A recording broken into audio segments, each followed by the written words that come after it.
I hope you are having a great Friday. It's a makeup-free kind of day today. I went on a walk this morning and it was so hot here.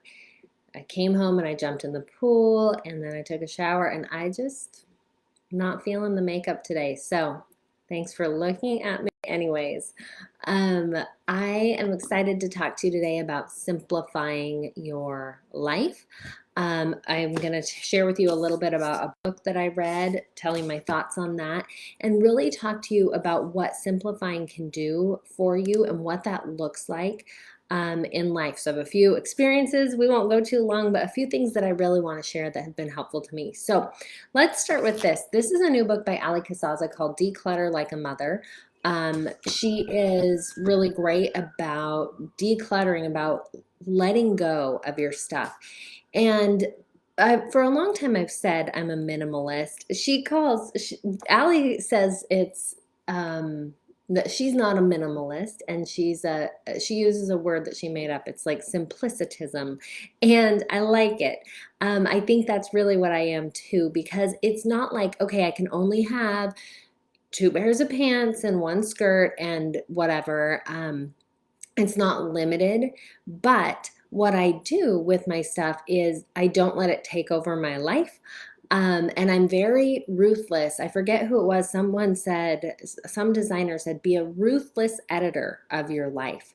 And I like that idea that I am the editor of what stays in our home. Now, with 5 kids and a husband and me all living here, I'm not always the editor or the decision maker of what comes into our home. And with a big family, there's some give and take, right? We have to figure out what really works. But what I do often is I edit. I say, okay, do we really need this? Are we really using this? And is this enhancing our life? So that goes for furniture.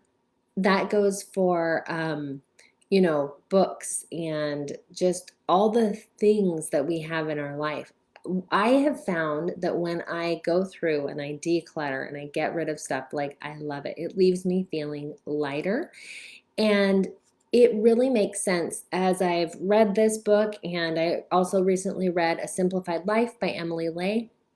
And the thing is, clutter stuff, it has an impact on the way we feel. Lots of studies have been done, and it really makes a difference in how we feel. When we have open and beautiful visual spaces, that can help us to feel a certain way. And when we come into a room and we see clutter and there's just like stuff laying around, immediately, without our even recognizing it, thoughts come to our mind. Thoughts like, oh my gosh, I have to take care of that. Okay, I got to do this. It's like this instant to-do list of what we need to take care of, especially as moms. This really adds to our stress level. And so when we can clear out the clutter, of course we feel lighter. Of course we feel better. It's a really simple way to let go of stress. So let's talk about what this looks like. Now, for some, it can be really hard to get rid of your stuff. I had a family member who just clung to her stuff, who loved it. And when she passed, we took care of that for her and, cleaned out the house. And it was so difficult. It was so hard for everyone involved. And sometimes I think about that emotional thing, that it was hard for her to get rid of her stuff, but then that was passed on to others and became hard for them while they were grieving her passing. Stuff shouldn't be like that. Like, we don't have to let it. And that means that we can let things go. So when you are looking at your home, you can start in one area, and this is what Ali recommends. This is what I recommend as well. Choose one area to focus on, where you can either start where it's simple, which would probably be the bathroom, or you can start where it's going to make the most difference. When I first started this process, I started in my closet.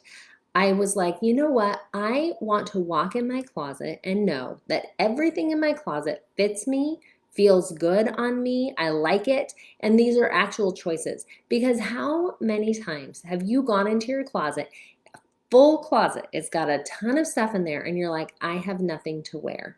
If you have that problem, then simplifying your wardrobe is going to make a huge difference. Even if you don't end up with that many clothes, that's okay, because chances are you're probably wearing the same few things over and over that you do like, and letting go of the ones that are taunting you for not being that size anymore, or that remind you of things that, the person you used to be, but it's not who you are anymore. Let those things go. When we free up our space, whether that is, in the bathroom, we're clearing out old makeup and, body lotions that we're never going to use that were gifted to us and all those things, or your wardrobe or your kitchen. Let me talk briefly on the kitchen before I get back into the philosophy of this. In the kitchen, this has been a game changer for me, because we do have a big family and we used to have a lot of dishes, and sometimes people are lazy, myself included, and the dishes pile up in the sink. This doesn't really happen anymore, and let me tell you why. We have about enough dishes to fill the dishwasher. And so that pile can't get that high. And if there's that many dishes in the sink, that means we don't have dishes to eat on. So someone, maybe me, maybe it will be delegated to someone else, someone needs to do those dishes so that we can eat. And I've done it both ways. I've done it where we had, 5 spatulas and plates galore and bowls for days and all these things, to where they could pile up in the sink. And it's amazing how it keeps you from procrastinating when you just have to get it done. So that's pretty cool. This same concept applies to laundry. If you have just what you need, then you're not overflowing the laundry baskets. It doesn't become this insurmountable task. So that's a really cool thing when you take care of the clutter, what it's going to do. And that brings me to my last point, which is, when you let go of some of that physical stuff, what will that give you in exchange? There's a law of the universe that says nature abhors a vacuum. That means that when you get rid of something, something will usually come to fill that space. You've probably noticed this. Like if you have an area you struggle to keep clean in your home, and you move the stuff, and then somehow like stuff just gets over to that space. But what I want to say here is, this is also true energetically. So when nature abhors a vacuum, what that means is, when you let go of your stuff and you're intentional about it and you choose to let go of it, you then have space. You have space. It doesn't mean you have to fill it with stuff. What can you fill that with? Well, for me, what that's looked like, as I've let go of my stuff and I've freed up some of that mental capacity, well, now I can do things. I'm like, okay, that's not weighing on my mind. I'm free to choose what I want to do. I'm free to start a podcast or start a business or write a book, or all these things that I've done in the years since. Really decluttering and simplifying my stuff.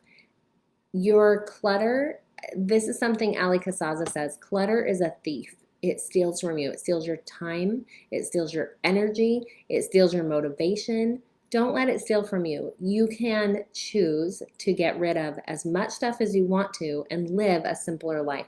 So my challenge for you is to choose something. Maybe you're going to just get rid of one thing today. Maybe you're going to get a bag and fill that up and bring it to the Goodwill donation center or the trash, depending what it is. But let go of some of your stuff and notice how that feels. When you simplify, it's going to make a big difference in how you feel. This is something that we go into in depth in Mom Life Made Simple, which makes sense because we want our lives to be simple so that we can focus on what really matters. We don't want to spend all our time picking up the broken toys that, you know what, could just go in the trash anyway. The kids are just dumping them out on the way to get to the good toys. We want to make that simple. What can we make simple in our life so that we can focus on what really matters, so that we can be better moms, so that we can live our dreams and go after these goals?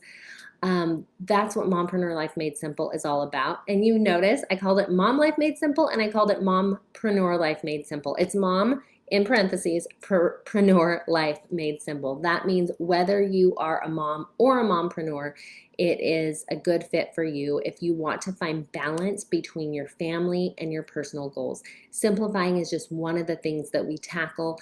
If that is speaking to you, I hope you'll join me. We are starting a new group next week, so hop on the phone really quick here. Let's chat. The link is in my bio, and I will see you guys later. Bye.